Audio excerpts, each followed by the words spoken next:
ሰላም እንደምናምሽታችኋል የተወደዳችሁ ተመልካቾቻችን ይህ የኢትዮጵያ ቴሌቪዥን ነው። የማክሰኞ ምሽት የኢቲቪ 57 ዜናችን ጀምሯል። የሰዓቱን አበይት ጉዳዮችን አስቀድመን ኢትዮጵያና ላይቤሪያ ዓመታትን ያስቆጠረ ጠንካራ ግንኙነታቸውን ይበልጥ ለማላቅ እንዲችሉ የላይቤሪያው ፕሬዝዳንት ጆሴፍ ኒውማ ቦአካይ በኢትዮጵያ ይፋዊ የሥራ ጉብኝት እያደረጉ ነው።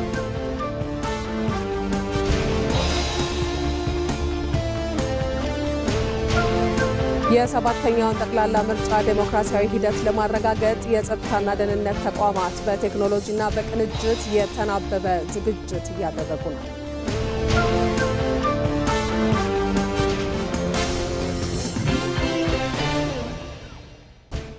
ከኢቲቪ 57 ዜና ጋር ማህሌት ታደለ ነኝ። አብራችሁን ቆዩ ተመልካቾች። ለይፋዊ የሥራ ጉብኝት ኢትዮጵያ የገቡትን የላይቤሪያ ሪፐብሊክ ፕሬዝዳንት ክቡር ጆሴፍ ኒውማ ቦአካይን በብሔራዊ ቤተ መንግስት አቀባበል በማድረጌ ታላቅ ክብር ይሰማኛል አሉ ጠቅላይ ሚኒስትር አብይ አህመድ። ኢትዮጵያና ላይቤሪያ በቅኝ ግዛት ያልተገዙ በአህጉሩ ነጻነትና አንድነት ድምጽ በመሆን ከጋራ የጽናት ታሪክ የሚመነጭ ጥልቅና ዘመናትን የተሻገረ ግንኙነት አላቸው። ዛሬም እንደ ሁሌው ኢትዮጵያ ከሰፊ ገበታው ያላትን ታላቅ አቅምና ዘላቂ ወዳጅነት አብረዋት ለሚጓዙ ሁሉ ለማካፈል ዝግጁ ናት ብለዋል። በዚህ መንፈስ ይህ ጉብኝት በሁለቱ ሀገራት መካከል ያለውን ዲፕሎማሲያዊ ግንኙነት በማጠናከር የጋራ ህልሞቻችንን በማይናወጥ መሰረትና የመፈጸም ቁርጠኝነት ወሳኝ ምዕራፍ እንደሚሆን ጽኑ እምነት አለኝ ሲሉም በማህበራዊ ትስስር ገጻቸው ላይ አስፍረዋል።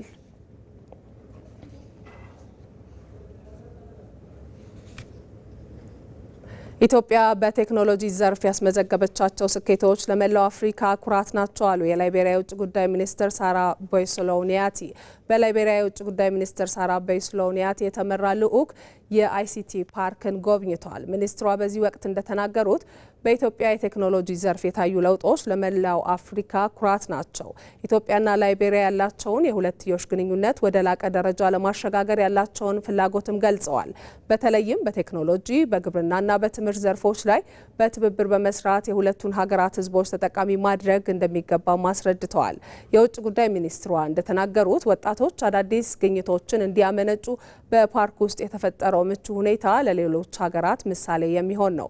ሚኒስትሯ ላይቤሪያ ከኢትዮጵያ ቴክኖሎጂ ተሞክሮ በመቀመር የራሷን የዳታ ማከማቻ ማዕከል ለመገንባት ያላትን ፍላጎት አረጋግጠዋል። ጉብኝቱ በሁለቱ አፍሪካዊ ሀገራት መካከል ያለውን ታሪካዊ ግንኙነት ወደ ተግባራዊ ኢኮኖሚና የቴክኖሎጂ አጋርነት የሚያሸጋግር ስለመሆኑም አመልክተዋል። Coming to Ethiopia periodically, we see the progress that Ethiopia has made. As it relates to development, ወደ ኢትዮጵያ በየጊዜው እንመጣለን። ኢትዮጵያ ከልማት ጋር በተያያዘ ያስመዘገበችው እድገትና ያደረገቻቸው ትልልቅ እርምጃዎችን እንመለከታለን። አሁን የምንገኘው በአይሲቲ ፓርክ ውስጥ ሲሆን በዚህ የቴክኖሎጂ ፓርክ ውስጥ በቴክኖሎጂ ረገድ ያስመዘገባችሁትን አስደናቂ እድገት እንዲሁም ወደ አርቲፊሻል ኢንተለጀንስና መሰል ዘርፎች የተጓዛችሁበትን እርምጃዎች አይተናል። ፕሬዝዳንት ቦአካይ ለኛ እንደ ቡድንና እንደ ልዑክ እንዲሁም በእሳቸው አስተዳደር ውስጥ ላለነው ሁሉ የገለጹልን ነገር ቢኖር ላይቤሪያ ከሌሎች ሀገራት የምትማርበት ደረጃ ላይ እንድትደርስ የደቡብ ትብብርን እንድታሳድግ የአፍሪካ አህጉራዊ ነጻ የንግድ ቀጠናን እንድታበረታታና አፍሪካ ለአፍሪካን በማሳደግ ረገድ የድርሻዋን እንድትወጣ እንደሚፈልጉ ነው። ስለሆነም ይህ ከኢትዮጵያ ጋር ያለን ግንኙነት በሁለቱም ወገኖች ጠቃሚ እንደሚሆን እናምናለን። እናንተም ከላይቤሪያ ተሞክሮ የምትማሩበት፣ እኛም እናንተ ካሳያችሁን እድገት የምንማርበት እድል ይፈጥርልናል። በሌላ ዜና የላይቤሪያ የውጭ ጉዳይ ሚኒስትር ሳራ ቦይስሎኒያቲ የኢትዮጵያ አርቲፊሻል ኢንተለጀንስ ኢንስቲትዩትን ጎብኝተዋል። በጉብኝቱ ወቅት ኢትዮጵያ በአርቲፊሻል ኢንተለጀንስ ዘርፍ እየሰራች ያለችው ስራ ለአፍሪካ ኩራት የሚሆን ነው ብለዋል የውጭ ጉዳይ ሚኒስትሯ። የኢንስቲትዩቱ የስራ ኃላፊዎችም ኢትዮጵያ በዘርፉ የተጓዘችውን ርቀት አስመልክቶ ገለጻ አድርገውላቸዋል። የኢትዮጵያ አርቲፊሻል ኢንተለጀንስ ኢንስቲትዩት በጠቅላይ ሚኒስትር አብይ አህመድ ሀሳብ አመንጭነት ከተቋቋመበት ጊዜ ጀምሮ በግብርና በጤና በትራንስፖርትና በሌሎች ዘርፎች ጨዋታ ቀያሪ የሆኑ የአርቲፊሻል ኢንተለጀንስ መሳሪያዎችን መስራቱን የኢንስቲትዩቱ ዋና ዳይሬክተር ዶክተር ወርቁ ጋቸና ገልጸዋል። የውጭ ጉዳይ ሚኒስትሯ ሳራ ቦይስሎኒያቲ ከጉብኝቱ በኋላ በሰጡት ማብራሪያ በኢንስቲትዩቱ ያየነው ስራ አርቆ አሳቢ ከሆነንና ለሀገር ራዕይ ካለን ምን ያህል ትልቅ ነገር መስራት እንደምንችል ያሳያል ሲሉ ገልጸዋል። እንደ ባየ ሙላት ዘገባ ኢትዮጵያ በአርቲፊሻል ኢንተለጀንስ ዘርፍ ያገኘችው ስኬት ለሌሎች የአፍሪካ ሀገራትና ለላይቤሪያም ትልቅ ትምህርት የሚሰጥ መሆኑን ሚኒስትሯ ተናግረዋል። So you are an encouragement for us as Liberians, but also for Africa. በኢንስቲትዩቱ ያየሁት ቴክኖሎጂ ለኔ እንደ ላይቤሪያዊም እንደ አፍሪካዊም የሚያበረታታ ነው። እዚህ ካለው ክህሎት ብዙ ልምድ የምንወስድበት እንደሆነ ማምናለሁ። ለዚያም ነው የላይቤሪያ ዩኒቨርሲቲ ፕሬዝዳንት በመካከላችን በጉብኝቱ እየተሳተፈ ያለው። ባለፈው የካቲት በተካሄደው የአፍሪካ ህብረት ጉባኤ ጠቅላይ ሚኒስትር አብይ አህመድ ከፕሬዝዳንታችን ጋር በነበራቸው የሁለትዮሽ ውይይት አርቲፊሻል ኢንተለጀንስ ጉዳይን አንስተው መክረውበታል። ለይፋዊ የስራ ጉብኝት ወደዚህ የመጣ ነውም ኢትዮጵያ በዘርፉ ምን እየሰራች እንደሆነ ለማየትና ልምድ ለመቅሰም ነው። ኢትዮጵያና ላይቤሪያ ዓመታትን ያስቆጠረ የማይዋዥቅ የሁለትዮሽ ግንኙነት ያላቸው ሀገራት ናቸው። ሀገራቱ በተለያየ ጊዜ አንዳቸው ለሌላኛው ያላቸውን አጋርነት አረጋግጠዋል። የነበራቸውን ጠንካራ ግንኙነት ይበልጥ ለማላቅ ደግሞ የላይቤሪያው ፕሬዝዳንት ጆሴፍ ኒዩማ ቦአካይ ለይፋዊ የስራ ጉብኝት ኢትዮጵያ ናቸው። መስከረም ቸርነት የሁለቱን ሀገራት ታሪካዊ ግንኙነት እንደሚከተለው ቃኝተዋለች።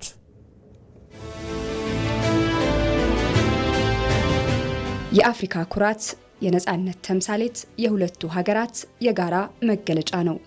ነጻነትን አሳልፎ ያለ መስጠት አልበገርም ባይነት ያጋመደው የሁለትዮሽ ግንኙነት ዘመናትን ያስቆጠረ በደም መስዋዕትነት ጭምር የጠነከረ በ20ኛው ክፍለ ዘመን መጀመሪያ አብዛኛው የአፍሪካ ሀገራት በቅኝ ግዛት ስር ነበሩ። ሀገራቱ ያላቸው ርቀት ሳይበግራቸው ለአንድ ዓላማ ለነጻነት ቆሙ። የቅኝ ግዛት ቀንበር ስር ለነበሩ የአፍሪካ ወንድም ህዝቦች ድምጻቸውን ማሰሙ። ላይቤሪያ ጣሊያን ኢትዮጵያን በቅኝ ግዛት ቀንበር ስር ለማድረግ ያደረገችውን ጥረት በመቃወምም አለኝታነቷን ያኔ ገና አረጋግጣለች። በወቅቱ የላይቤሪያ ድጋፍ ፖለቲካዊ ብቻ ሳይሆን የወንድማማችነት ምልክትም እንጂ። ኢትዮጵያና ላይቤሪያ ዘመናትን ያስቆጠረ የሁለትዮሽ ግንኙነት ቢኖራቸውም በ1958 ይፋዊ የሁለትዮሽ ግንኙነት መሰረቱ። የሀገራቱ የአንበገርም ሉዓላዊነታችንን አሳልፈን አንሰጥም የሚለው መነሳሳትም ለቀድሞ የአፍሪካ አንድነት ድርጅት ለአሁኑ አፍሪካ ህብረት መመስረትም አንድ ምክንያት ነው። ለአፍሪካ አንድነት መመስረትም የወቅቱ የላይቤሪያ መሪ ዊሊያም ቱብማን ከቀዳማዊ አፄ ኃይለሥላሴ ጋር በቅርበት በመስራት ሚናቸው ከፍ ያለ ነበር። ከምስራቅ እስከ ምዕራብ አፍሪካ የተሳሰረው የአንድነትና የጽናት ታሪክ ርቀት አልበገረውም። ይልቁንም ያለው ወዳጅነት በደም ጭምር ተሳሰረ። እውነተኛ ወዳጅነት በከባድ ጊዜ ይገነባል እንዲሉ ኢትዮጵያ በላይቤሪያ እርስ በርስ ጦርነት ወቅት የሰላም አስከባሪ ወታደር ወደ ላይቤሪያ በመላክ ወዳጅነቷን አስመስክራለች። ኢትዮጵያ የእርስ በርስ ጦርነቱን በኋላ ላይቤሪያን መልሶ በማቋቋም ውስጥም ድርሻዋ ከፍ ያለ ነበር። ሁለቱ ሀገራት የነበራቸውን ዘመን የማይሽረው ወዳጅነት በማጠናከር በግብርና፣ በጤናና በሌሎች መስኮች በጋራ በመስራት ላይ ናቸው። በተለይ የኢትዮጵያ አየር መንገድ በቀጥታ ላይቤሪያ ሞንሮቪያ ዳግም በረራ መጀመሩ የሁለቱን ሀገራት ግንኙነት ይበልጥ ያጠነከረ ነው። ይህንን ግንኙነት ይበልጥ ለማጽናት ደግሞ የላይቤሪያው ፕሬዝዳንት ጆሴፍ ኒዩማ ቦአካይ ለይፋ የስራ ጉብኝት ኢትዮጵያ ተገኝተዋል።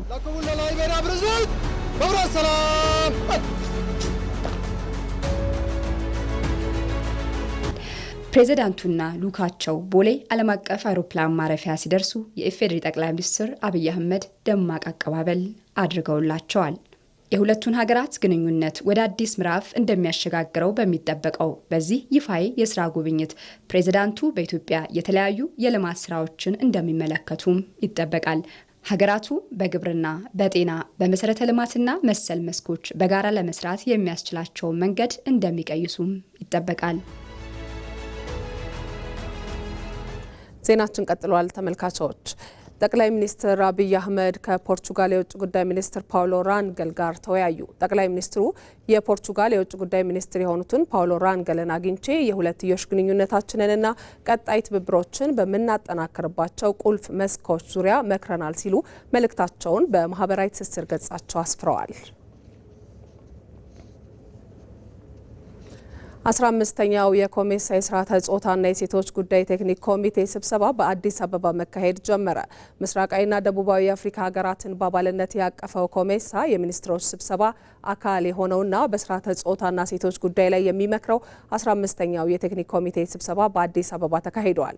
ኮሜሳ በአባል ሀገራት ውስጥ የሴቶችን የኢኮኖሚና ማህበራዊ ተሳትፎ ለማሳደግ በትኩረት እየሰራ መሆኑን በመድረኩ አመላክቷል። ድርጅቱ በቀጠናው ለሚገኙ ሀገራት የጋራ ነጻ የንግድ ትስስር እንዲኖርና በዚህም ውስጥ የሴቶች ተጠቃሚነት እንዲረጋገጥ እየሰራ ነው። የሴቶችን ኢኮኖሚያዊ ተጠቃሚነት በማረጋገጥ በኩል ኢትዮጵያ በፖሊሲና ስትራቴጂ ታግዛ ሰፊ ስራዎችን እያከናወነች መሆኑን የሴቶችና ማህበራዊ ጉዳይ ሚኒስትር ዴኤታ ሂክማ ሀይረዲን በመድረኩ ላይ አንስተዋል። የኮሜሳ ረዳት ሴክሬታሪ ጀነራል አምባሳደር መሐመድ ካዳህ በበኩላቸው የስርዓተ ጾታ አካታችነትንና የሴቶችን ተሳትፎን ማረጋገጥ በቀጠናው ግማሽ የሆነውን የህብረተሰብ ክፍል ተጠቃሚ ማድረግ እንደሆነ አብራርተዋል። የሴቶችን ተጠቃሚነት ለማረጋገጥም የኮሜሳ ቴክኒክ ኮሚቴ በትጋት ሲሰራ መቆየቱ በመድረኩ ተመላክቷል።